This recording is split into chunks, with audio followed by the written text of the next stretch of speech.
Hey, I'm Alex Radcliffe from Board Game Co., and this is News and Week in Review, where we go through a bunch of news pieces, the topic of the week, the games I played, all the usual things. Although this week we're starting with giveaway winners.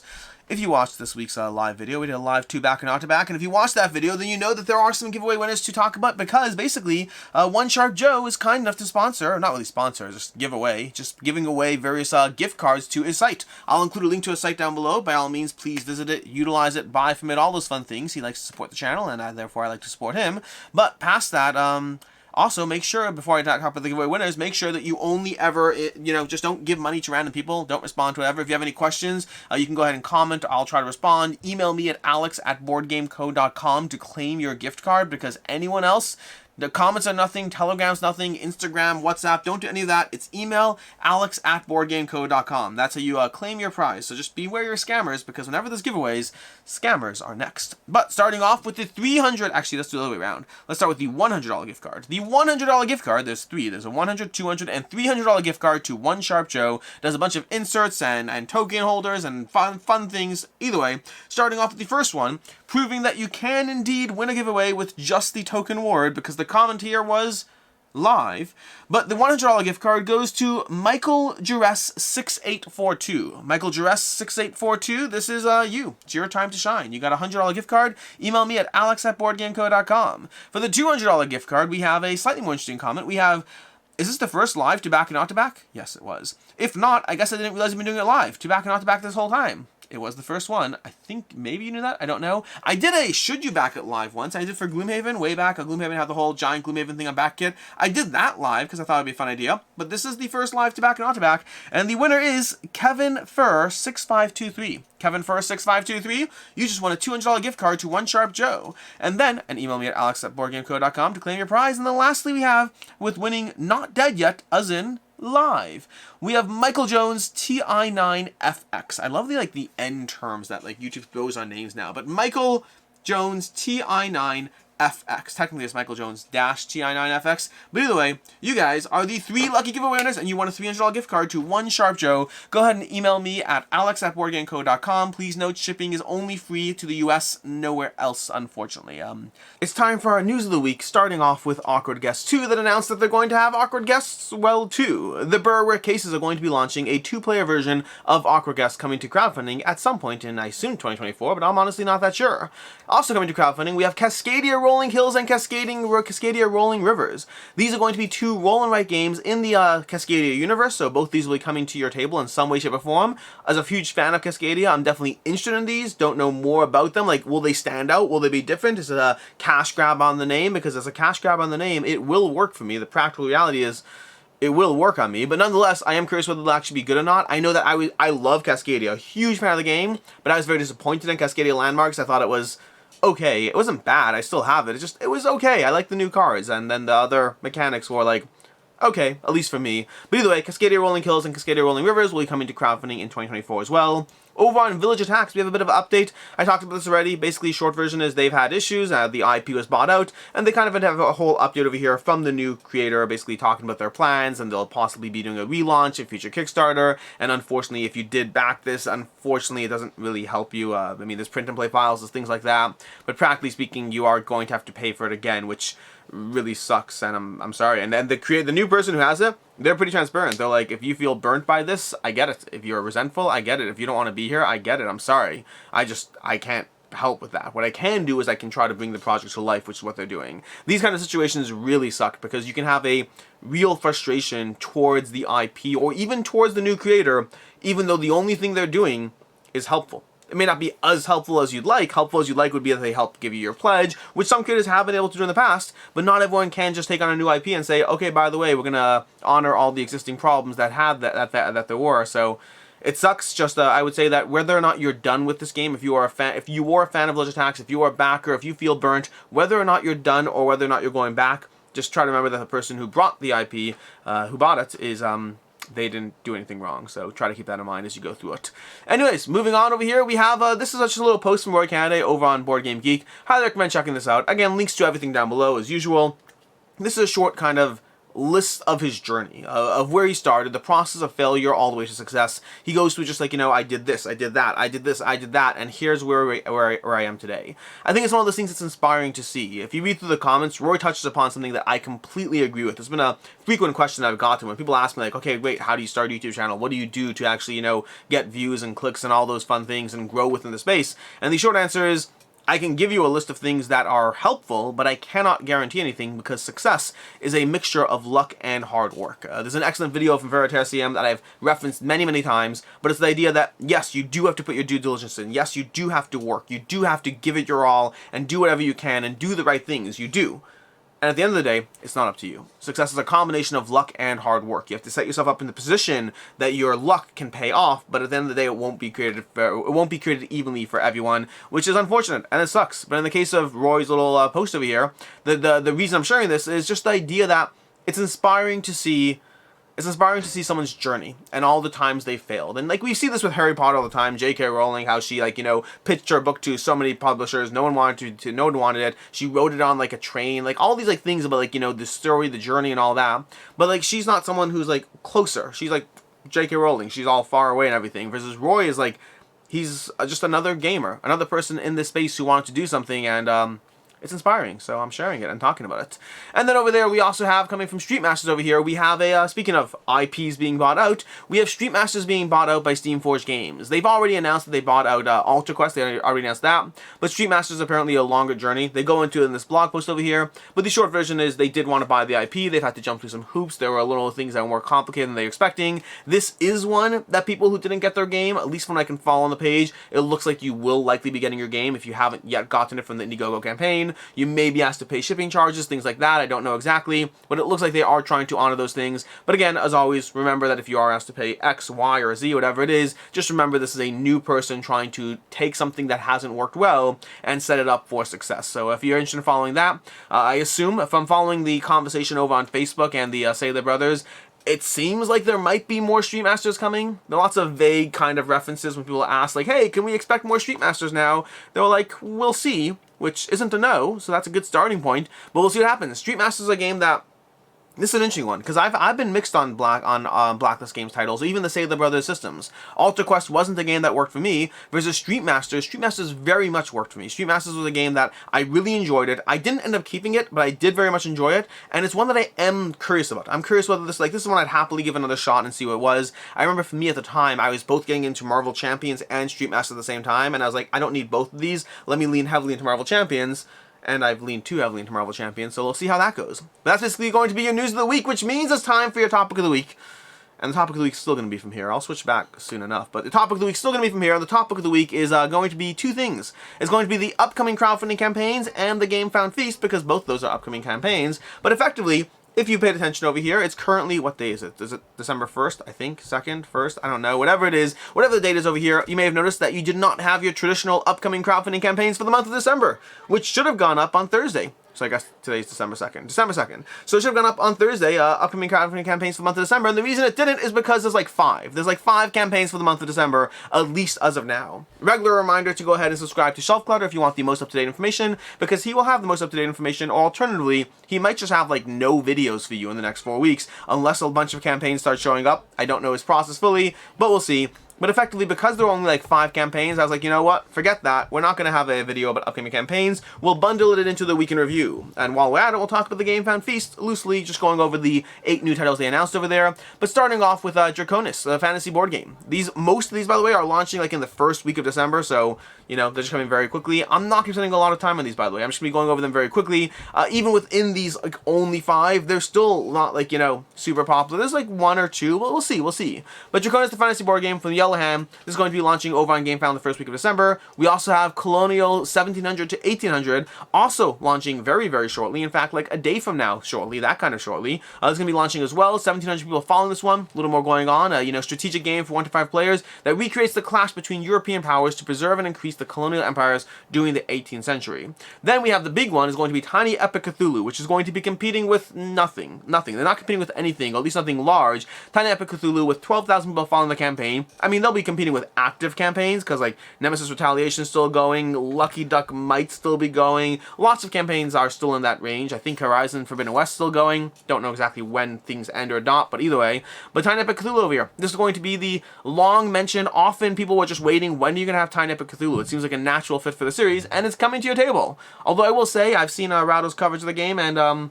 it has a spinner. Like, you know, like a spinner. Which I'm not saying is a bad mechanic. I'm not. I'm saying it is a mechanic that induces skepticism. Those are two different sentences. It is certainly skepticism inducing to have a spinner in a modern board game. But could be amazing. I'm not here to judge the game. I'm just here to say that if you include roll and move as a mechanic, I will look on with skepticism. Could you be an awesome game? Yes, you can. Is my initial reaction a little bit of skepticism? It is a little bit of skepticism. That said, I am excited to play Tiny Epic Vikings because I want to play that, and I still need to dive back into it. But either way, that's going to be Tiny Epic Cthulhu over here. Then we have Adapt a Table over here, a tabletop extension. That's also be coming shortly. Again, first week of December as well. This is going to be another tabletop supported system. We've seen a few of these on Kickstarter. I don't know if we've seen any on Gamefound till now, but this will be coming as well to your table, or maybe not to your table, but either way, we'll see. And then lastly over here, no, not lastly, we have Party Panda Pirates, 412 backers, 412 followers currently. Party Panda Pirates coming to you from the creators of Dodos Riding Dinos, and this is going to be giving you another party-style game system. This time, trying to emulate a Mario Kart-style system, in which you, Mario Party, a Mario Party style system in which you go through a bunch of mini-games trying to compete, score points in all these mini-games, and see who has the most points at the end of all of it. And that's going to be Party Panda Pirates. And then lastly, not lastly, I'm still lying, we have two more. We have the Battle of Versailles from Salt and Pepper Games. This one has 7 people currently following it. This is another 2-player, half-hour-long experience. They've been bringing a bunch to your table. They brought Resist, they brought the Witch one, which I forget what it's called, but Witch something, whatever it is. They have the Hunt. The Hunt, is that called? I think the Hunt. And now they have the Battle of Versailles, which I know Think Your Themer covered this one, and they seem to like this one. Seem to like it from my skimming of the review. But Salt and Pepper Games have been bringing you a bunch of these 2-player games, knocking them out of the park, doing a great job. It will likely be picked up by 20th Century Games after. That's generally the partnership they have going on at the moment. That's going to be the Battle of Versailles, so if you want to check that out, launching again, first week of December. And then lastly, launching Christmas, I think like the day before Christmas, we have Way of the Samurai Roll and Write. This is going to come to you from Alone Editions. They already have the Way of the Samurai, and they are bringing you a Roll and Write version to your table.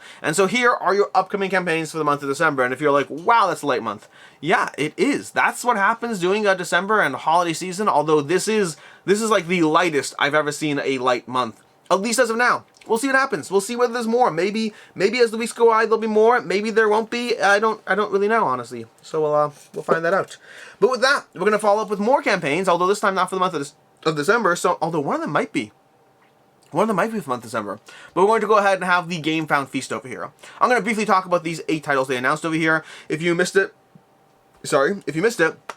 I work for Gamefound, take that into account as always, but I did a full press announcement of these 8 titles, and so I didn't want to do a full dedicated video. Sometimes in the past I've done a dedicated video covering the titles in the Gamefound Feast. That felt more natural when I was covering their presentation. It feels less natural when I'm giving the presentation and then covering it as press. Like, I know I kind of juggle both these things, and hopefully those of you watching this video have seen that. My opinion, my feedback, the way I do things, hopefully you've realized that. It doesn't really change. I'm still me. That said, me or not, it still feels like even that's a line for me. Like, hey, here are these titles on behalf of Gamefound. Let's talk about that press event. I'm Alex Radcliffe from Board Game Co. It feels pushing you. But that said, it's still news, so I'm going to put it in the News and Week in Review and just bury it in the Week in Review. That way it's like news instead of a full dedicated coverage from Board Game Co.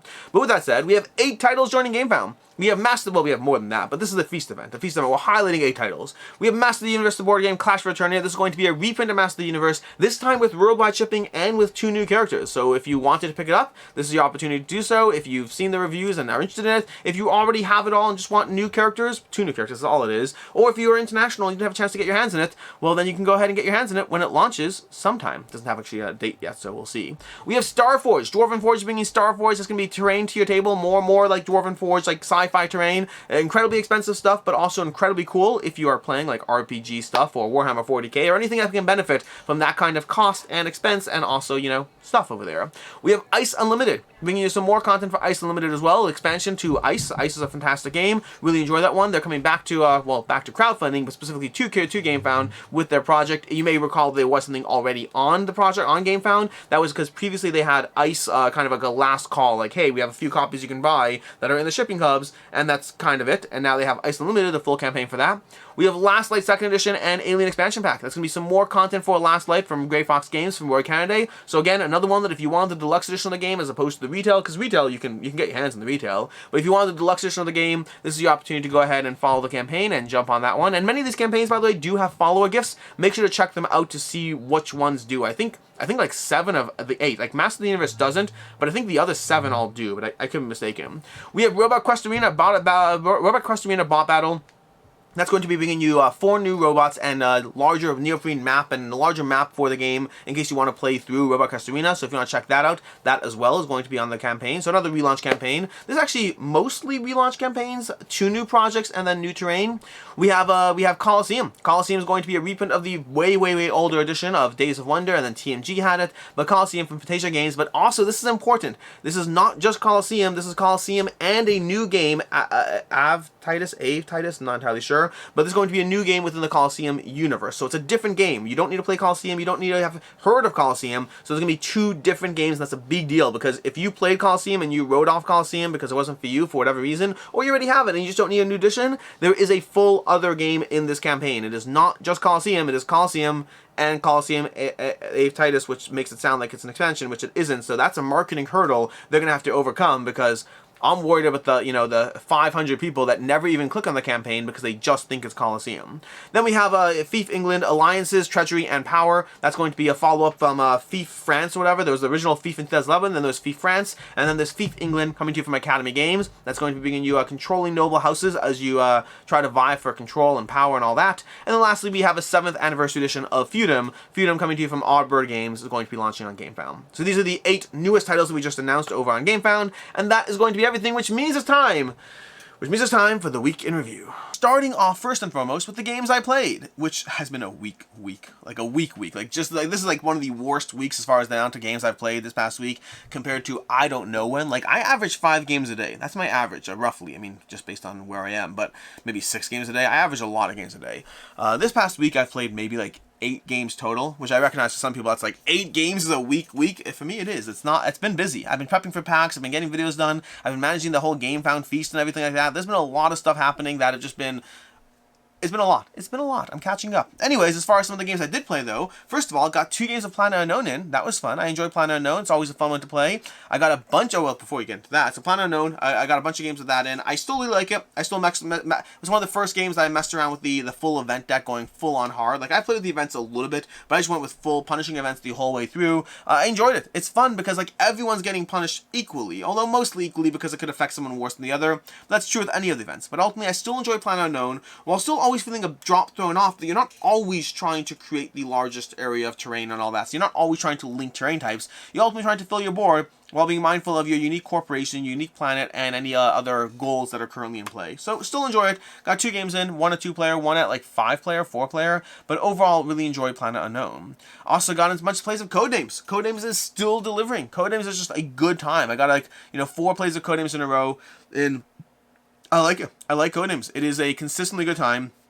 Not even Duet. I think last week I talked about playing Codenames Duet, or maybe 2 weeks ago, but this is just regular Codenames, which I don't get to play as often, but when I do, it's absolutely a great time, and this was very much a good experience. Codenames continues to just give you just simple, fun, party, and strategy all at once in one single package. And then Wizards of the Grimoire, still playing through that one as well. Another game that I'm consistently playing through. It's an interesting one, because I think that this last game I played this week, I tried a new set of cards, which I always try different combinations of cards, and I think I had a really cool engine, but I didn't get it up and running fast enough to pay off, so ultimately I died. But I was really happy with the concept of my engine. I kind of want to do it again, but I don't know if the engine I was trying to go with in that game functionally works within the Wizards of the Grimoire system, or whether it's too slow moving. But once you get it up, it's just like cycling a lot of I'm very proud of my engine, even though I lost the game. That's what I'm trying to say. That's what I'm trying to say with this game. Which brings us to the weekend review, starting in the actual videos, starting off with Saturday. Saturday, we had a review for Nightfall. Nightfall from Red Raven Games. I enjoyed it. I like it. I did feel a little bit jack of all trades, master of none. Like, it did a bunch of things really well, but no one thing amazingly well. I gave it a 3.5 out of 5. I've had fun with it. It's a solo, cooperative, competitive, all the ways to play the game. Campaign, it does a lot of things. And all of them were good. But I feel they could have done one of those things great, and as it was, they did all of them good. Then we have a review for Art Project. Art Project from the Op. I gave that a 4 out of 5. It is surprisingly fun. I like that game more than I think I should, but I'm still enjoying it. I'm still going through it. I just played it. In fact, I played it again this past week, just going through it. Like, the review is already filmed by then, and I still played it again this past week. I'm just having a good time with the game system. I like the Art Project. Then on Sunday, we had a 5 ethically complicated questions, or something like that, some title like that. And this is an interesting one. Lots of comments to go through. I kind of wish I almost want to do a full video responding to comments, but I might just do another bunch of ethically complicated questions. But the general idea of it, the goal of this video was to go over a bunch of questions that are trying to put you in the other side of the conversation, trying to have you think through how you would handle certain situations. And it's a complicated conversation, and for the most part, the feedback I got on it was the feedback I was looking for, which is basically people saying, hey, like, it's interesting to think through, like, the decision space that I have to go through. It's not about validating someone's poor decision, it's about understanding the hard decisions we have to make on a day-to-day basis, and sometimes it's hard to see the other person's side when you're the victim of their hard decision. When they're making a decision that affects you, it's very easy to focus on how you're affected and not on how somebody else is affected at the same time. Now, to be clear, I did get a bunch of people who are like, but what about the backers? And to be very clear, if somebody promises you something, if somebody messes you over, if a publisher puts you in a bad spot by having your money on the line, they're almost always wrong. If they don't deliver on time, they're wrong. If they ask you for more money, they are wrong. If they have to run another project without telling you the risks that they're in, they're wrong. In almost all situations here, the publisher is the one who is wrong. The goal of this video wasn't about the backer side or not, because I think the goal for me was that it is very easy to put yourself on mentally into the side of the backers. It's very, very easy. Do you know why? Because we've all been screwed over at some point or another by some company who took our money and didn't deliver what was promised. That's happened to everyone in their life always. It is very mentally easy to put yourself into those shoes, regardless of who you are. It is often harder to put yourself in the other side, to understand the complicated decisions that a business makes. I ran Board Game Co. as a used game operation for years. And there were many, many people who loved what we did, who came back again and again, who were very happy customers of Board Game Co. There were also people who got used games with issues that weren't resolved fast enough, and in every single one of those instances, if somebody got something not to their level of satisfaction, assuming they're being a reasonable human being, then Board Game Co., us, were the ones that were wrong. The tricky part is to understand that very often it's not someone's trying to take advantage of you, it's someone just trying to do more than they thought they could, trying to juggle a bit more than they could. And it's hard, it's complicated. The goal is not to sit there and say, well, they can get away with that thing because you should be sympathetic to them. No, the goal is to be sympathetic and still hold them accountable, still try to do what you can to hold them accountable, still try to get what you're entitled to. Just be sympathetic to the complicated decisions. And sometimes that might mean deciding that it's okay if you don't get your game for an extra few weeks, or it's okay if you chip in $20. You might make those decisions out of sympathy. But it's not that you owe that to them. It's purely a sympathy-based conversation. That was the goal of the conversation in the video, and for the most part, I think people received it the way it was intended. And overall, in general, even the people who didn't appreciate the pro-company tone, for the most part, you were all incredibly respectful and awesome, and so I appreciate and love all you guys, because you make my job easy, because I don't have to deal with a rabid mob of people who are going to jump down my throat. Even when you disagree with me, you're polite and clear and awesome. So thank you. Just thank you, really. Tuesday, that was Sunday. Monday we had 2 back and not to back. Was going over a bunch of crowdfunding campaigns, and that might be the last 2 back and not to back for weeks. I don't know. We're going to find out. But we do have campaigns. We do have videos lined up for your Monday video. This coming week, we're going to have a 14 games I shouldn't have gone all in on, and then the week after that, we'll either have 2 back and not to back, or maybe we'll do a late pledge video. It's been a while since I did one of those, and I usually try to do those when I have, lighter weeks, so it's going to be lighter weeks, so we'll have a few of those videos lined up.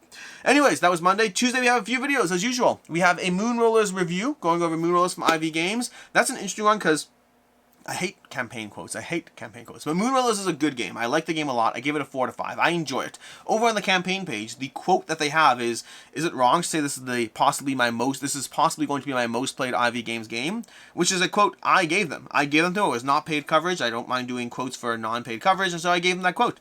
And the problem is it sounds more positive than I'd like, which I was reading it through later. I was like, it doesn't have context, because the context is Mythic Mischief is my favorite games from them. Moonrollers I like a lot. It's probably on par with Fractured Skies. Fractured Skies is more intricate and more interesting, but Moonrollers is fast, so it's a hard decision to go through. And then Veiled Fate was less for me in general. Moonrakers with expansions is tricky.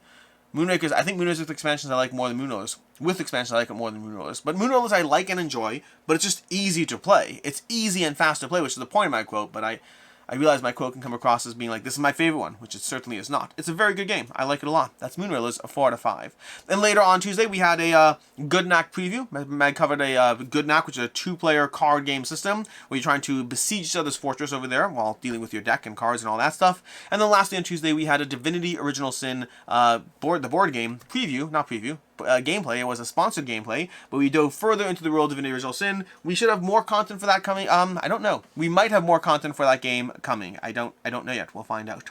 And then we have Wednesday. Wednesday we had a Should You Back DCeased Zombicide. We had Should You Back DCeased the Zombicide game from CMON. Diving into that, short version as usual is it's a CMON game. It's going to hold its value. Doesn't mean you need all of it, and you can make decisions around what you do and don't need. As is typical, CMON had released their all-in pledge. They had released their all-in gameplay pledge, and then after I did my video, they're like, here's 2 more optional buys. You can get more figures and also some dice. And once again, rendering my information less timely relative and all that stuff. That was Should You Back DCeased, the Zombicide game from CMON. Later on Wednesday, we had a live Q&A, as usual on Wednesday. At least Wednesdays when I'm here. Just diving into a live Q&A. No particular subject. Next week, there will be a particular subject, but that is a different conversation. And then lastly, on Wednesday, we had a Pirate Coins. The most over-the-top deluxified Pirate Coin set. Meg did a video of the Pirate Coin. It's not a sponsored video. We were sent the Pirate Coins to cover, so we did get a free expensive set of coins. Take that into account. But it's not a sponsored video. I guess technically it is a sponsored video because it's sponsored by Top Shelf Gamer, but even then they don't pay us either. They just give us a referral link, and then they give us, various things to cover on the channel. So I guess half sponsored video, if you want to call it that. Free stuff. It was a free stuff video. That's what it was. And then we have Thursday. Thursday we had a conversation around why Food Chain Magnate is different than a $400, $500 miniatures game. Here we have DCeased the Zombicide game closing with a $400 all-in cost, and everyone's like, yay, let's spend millions of dollars. And then we have Food Chain Magnate, and people are like, how could you possibly spend $400 on a game?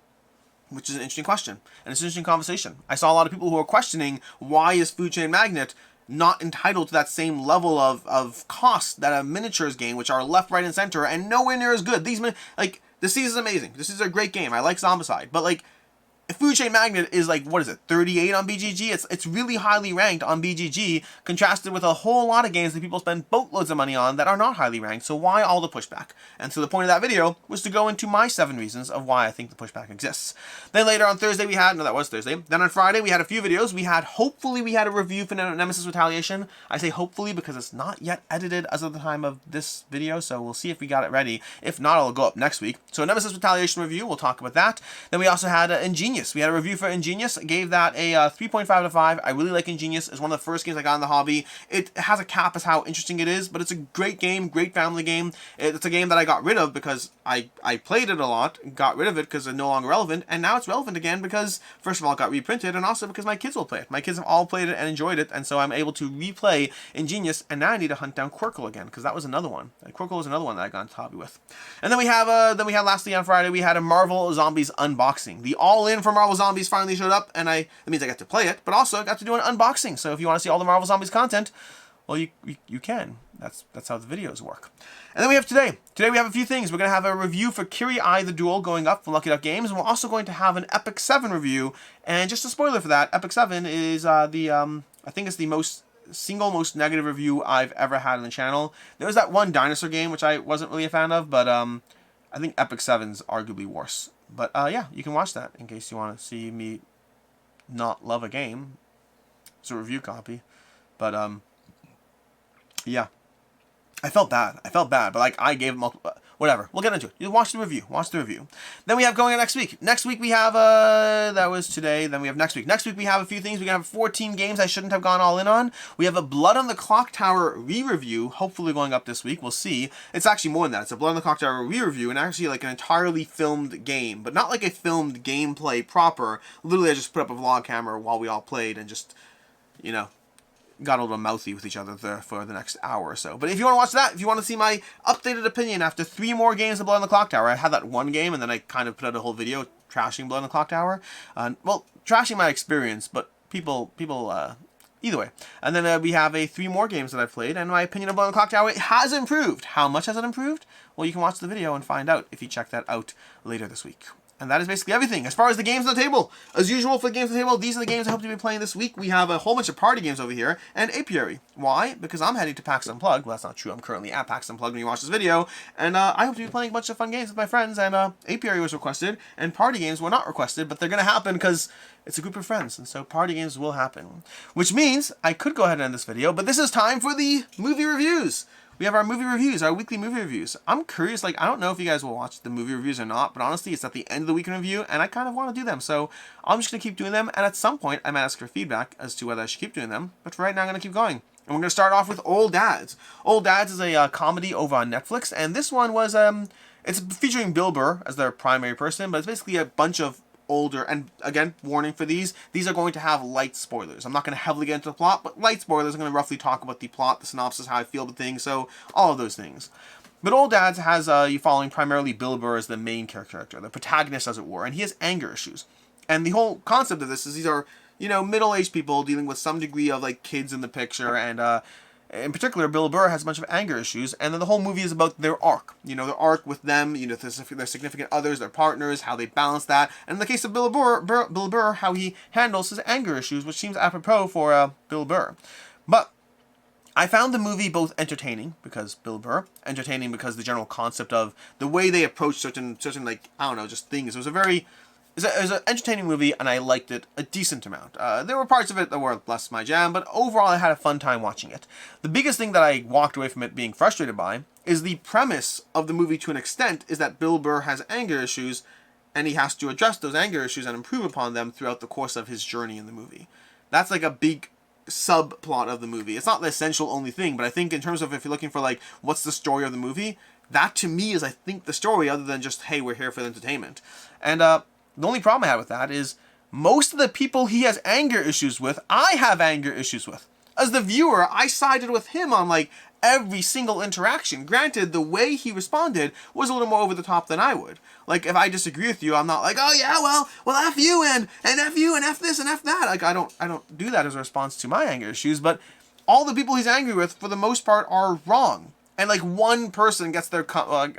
some people get minor comeuppances across the course of the film, but it doesn't feel like that's the arc of the film. The arc of the film is people do stupid stuff.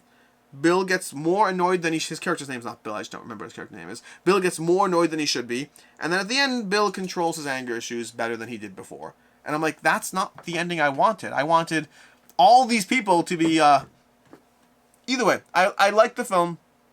I was left a little unfulfilled at the end. Speaking of being left a little unfulfilled at the end, the second one has a kind of similar problem. This is No Hard Feelings. No Hard Feelings. Also currently available on Netflix. I think it was at least. But No Hard Feelings, the basic plot of it is you have, oh my gosh, what's her name? The Hunger Games person. I'm blanking. What's her name? I gotta look it up. I can't do this without talking about it. Let's see. No Hard Feelings. No Hard Feelings. No Hard Feelings. It is with the, what is her name? Why am I blanking on this? Jennifer Lawrence, thank you. Jennifer Lawrence over here in No Hard Feelings. Basic plot is Jennifer Lawrence lives on an island, and she is, or was it an island or a holiday? I don't remember where she lived. It might have been Hawaii. I don't know for sure. But either way, basically, she starts dealing with these vacationing, again, mild spoils, but this is all stuff that's in the plot, in the trailer, effectively. But she effectively has this rich couple with their son, and they kind of hire her to be his first girlfriend plus an escort, to be an escort for their son. And to kind of just break him into the world because he's all in his shell and all those things. That's the core concept of the movie. And then, again, this is all trailer stuff so far. And the problem is her goal initially to just be like this person for him effectively ends up being more complicated as she starts to develop an actual relationship-ish with him. Not like really like boyfriend-girlfriend, but like they become actual people to each other. And there's a lot of that is about navigating both her growth within the movie and his growth as a character. That's a lot of what the movie is. And I enjoyed it. I thought it was funny. I enjoyed seeing Jennifer Lawrence in a very not Jennifer Lawrence role. I appreciated that, like the complete, like, she's a good actress. She's a good actress. She's able to convey different things and make me like really separate, like Katniss Everdeen versus her in this versus other movies she's done. Like, she's a good actress. I'm a fan. I'm a fan of anyone who can make me view you as a character and not as the actor or actress. If I just view you as the character, then you're not doing as great a job of convincing me that you're a different individual as you do things. So, like, one of my favorite points of this is, oh my gosh, blanking on his name as well, but Malcolm in the Middle, the dad from Malcolm in the Middle, how he's like this goofy dad, and then he's also the guy from Breaking Bad. Like, oh my gosh, that's insane. Like, the level of acting that can bring that disparity of roles to the table, good stuff. But anyway, Jennifer Lawrence, this movie, no hard feelings. So that's the basic premise of the movie. And then it just goes through their journeys as they go through this whole process of figuring out all these different things. It had some basic tropes that I think were like overused, you know, some midway plot points of betrayal and finding things out, and just stuff that's kind of basic and overdone, but hey, it worked for the film, and I overall enjoyed it. I thought it was fun to watch characters go through slightly awkward phases and weird aspects of discovery that is not typical for a movie like that, but has some degrees of romantic comedy, some degrees of high school comedy, all mixed into a bundle of no hard feelings. I just didn't feel there was like a strong ending conclusion to, like, you know, I guess the ending conclusion was like she lives a better life now. I don't know. It was again, I like the journey, similar to Old Dads. I liked the journey of the movie without feeling that I walked away with any like strong sense of like arc to the characters past some degree of self-discovery and growth. So similar to Old Dads. Both of them were fun to watch. Both of them were enjoyable. Neither of them are movies that I feel the particular need to watch again or even recommend. But if you're just looking for something to throw on the background, and not care about it, those are both good choices. If you're looking for something to be invested in and tell your friends how great it was, neither of those are movies I would talk about. And that is basically going to be your week in review. Until next time, I'm Alex Radcliffe from Board Game Co. I appreciate all of you being here. And as always, I hope you have a good one.